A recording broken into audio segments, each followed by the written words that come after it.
Fnaf movie is alright. Since I watched the Fnaf movie twice, one at the movies at Halloween, second was at Peacock, which I watched recently to check if I miss any details of the movie. Today, I bring you the Fnaf movie review. The reason I give the movie an alright review was that the movie was more intended for the fans than the actual casual audience because it brings more aspects or references into the movie. So today I really want to talk about that. If you haven't watched the Fnaf movie, feel free to click off because this video will contain more about the movie. The story I thought was spectacular. Some people may disagree on my end. Movie critics. The movie wasn't your general Five Nights where the security guard actually survives at Five Nights, because it would be an actual boring movie. And it would be not entertained. So how are you gonna make Five Nights, like a security guard surviving off of Five Nights with evil animatronics roaming around at your vicinity? But the movie actually took a different approach than in the whole game, because how they're gonna make the FNAF game into an actual movie in a sense. So they put on a more lore wise into the movie, and talk about more about the behalf of obviously William Afton, the main antagonist, and how the souls, or how the children become one of the animatronics. And also a subtle theme of the story is drawings, because you know how kids are very visionary, and if they realize if it's bright colors, they're going to more see it. So that's why kids TV shows are more brighter, because it catches their attention. Yeah, instead of using words, just use pictures, and children will be like, oh yeah, that'll be good.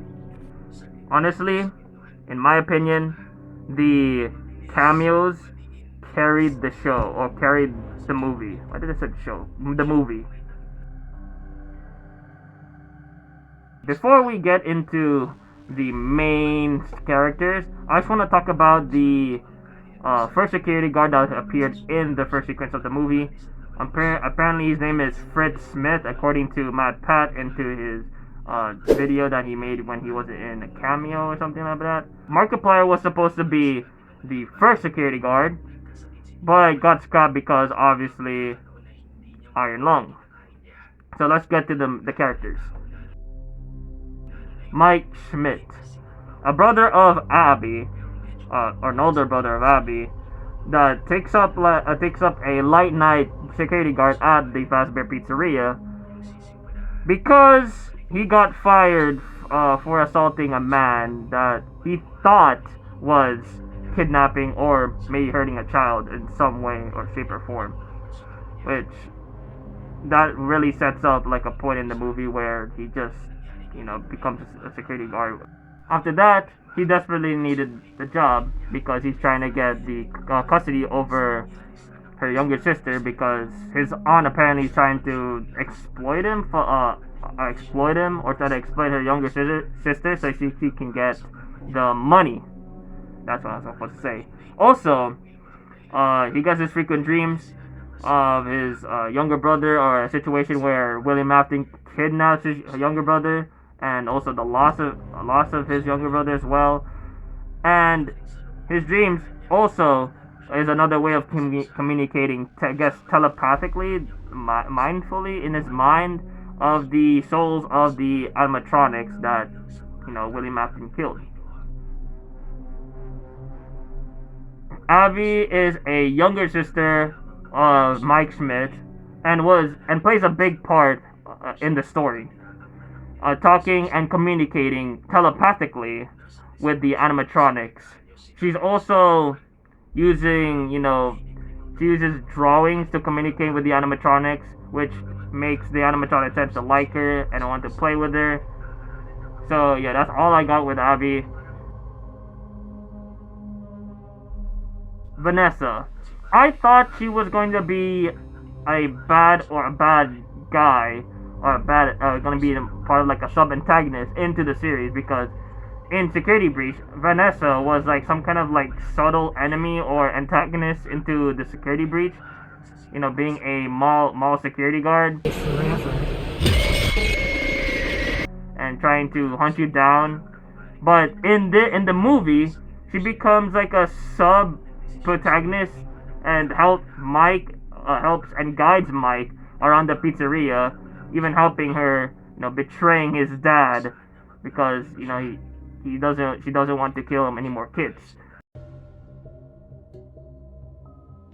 For Freddy, Chica, and Bonnie, and all of the animatronics that appeared into the movie, I'm gonna categorize or put them as animatronics because, okay, first of all, Freddy didn't do much in the movie. Bonnie didn't do much in the movie. Chica didn't do much in the movie. I guess, you know, the cupcake also did a part in the movie, so. But none of the three original animatronics didn't do anything. I guess Chica she didn't even got killed because Chica in the game was actually super aggressive or like was actually like scary. But Chica in the movie, she was just standing still while the cupcake does freaking munching and biting and all serious terrible things to the victims. Bonnie didn't do much, I would say, because he only got one off kill, and that's it. He becomes nice. His death was him throwing hands. He was fighting William Afton, and then in the movie, it doesn't show his aggressiveness. He was just, you know, nice. I know kids are, you know, very supposed to be very nice. You know what I mean, but it didn't display the aggressive side of Bonnie. Instead, we got a off-screen kill of Bonnie. You know, when I think Hank like slides his hand across the screen door of his bloody hand across the screen door, and that's it. That's all we get from Bonnie. I'm kind of pissed off by the way of my tone right now. I guess Freddy didn't do much, even though he's the leader of the whole main four. He didn't even do much in the movie. I guess he only bites down Mike halfway. I guess that's the bite of 87, if you know. But Freddy didn't do much in the movie. Foxy, on the other hand, did bits. This is when Foxy was actually scary. In the game, right? His jump scare wasn't that scary. You know what? But when he first appeared, obviously it was scary. But he just you know goes to the door. He just does this. That's his jump scare. He doesn't go up close like the main three animatronics, including Golden Freddy, of course. He just freaking mauls people. Like, he just shows the aggressive and the.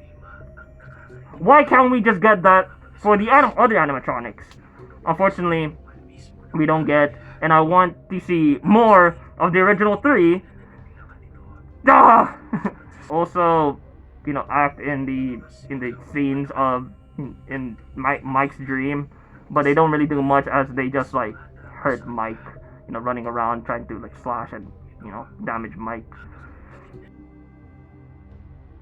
William Afton, aka the Yellow Rabbit, aka Steve Lynne, the main antagonist of the movie, and plays a key role into the series in general. You know, he's been playing a bad guy since I guess Fnaf 2, when the kid's turning on him and becomes into the, you know, spring suit. It also happened in the movie as well, but it was, you know, they were surrounding him like a freaking in a ritual. And throughout the whole movie, he always says he's always come back after many huge punishments that's done to him. Getting burned, building crumbling, I guess. You know, getting killed in a suit. He doesn't die.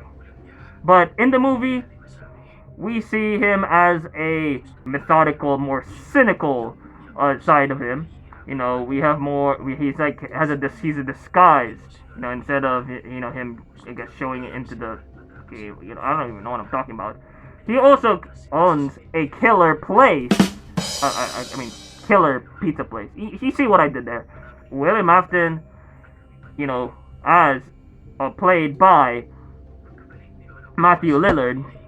Oh, I freaking slammed my freaking finger across the table. Did a amazing performance as William Afton. If you guys didn't know, Matthew Lillard actually plays the live action Scooby-Doo as Shaggy. I know I explained it into the videotapes and in my videotape reaction, but that's crazy, okay?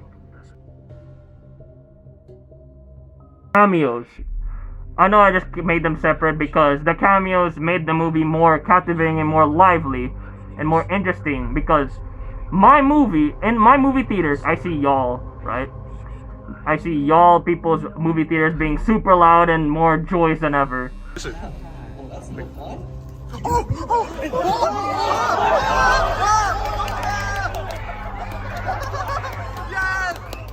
But when Matpat and Corey Kenshin appeared in the screen, that's when the roof starts to be blow off, or that's when the roof starts to be blown off of it. Because when Matpat appeared on the screen, my movie theater was making some noises. I think me and my friends were the one making noises in the movie, but when Matpat just says, say that, it's but, you know, just a theory. When I first heard it when I was watching on Peacock, I was mind blown. Okay, I was, wow, I didn't know that was on the movie. Well, also Corey Kenshin. My movie theater wasn't that like loud on Corey Kenshin, even though he was like the most famous black creator on YouTube. It's kind of disappointing, man. Like, someone give props to Corey Kenshin. He has been hard working off this platform lately. So yeah, I gotta give my flowers to Corey Kenshin. I really love like the character that played as a taxi driver. He was pretty funny as well. The ending of the movie. People say it sucked, which I disagree. I think it's alright at best. The ending was the Battle of 87, where the animatronics circle around Afton, or circle around William, and William starts to degrade the animatronic, thinking they are the worst. Well, that was before that. Well, before that, Mike told Abby the truth about the yellow rabbit, saying he is the bad guy. Abby draws, because you know how kids like, you know, drawings and stuff like that, more colorful. Yeah. Puts up in the wall, influencing or like showing that the yellow rabbit was not the good guy after all, leading to the animatronics turning their backs on William Afton, which is a pretty solid, I guess it's a pretty solid thing to do, I guess, after like a freaking whole 5 or 10 years of, you know, torment inside their animatronic suits, thinking that the Yellow Rabbit, aka William Afton, was a good guy after all. So right after that, Freddy did the scream. Sadly, it was not like the jump scare when he did it. So the animatronics, well, especially Foxy, did the whole, gathering occult thing. The cupcake bit his like spring locks, or like he spread his chest, allowing the spring locks to, I guess cut or stab and deepen his wounds, and kind of like hurting him. And after that, he got his head, puts it on, and says his most infamous line: I always come back. Not only that, when after the whole house is crumbling down and the animatronics drag him away to the kitchen, that's the main reason why we don't get to see the kitchen in the Fnaf 1, and why it's all blacked out. That's the main reason, because William Afton is there. because I guess they don't want to show it. When the whole building got shut down, Golden Freddy was there, shuts down the door of William Afton William Afton trying to plead for his life, to help him because he always comes back, right? But the cherry on top of the movie is when this song played.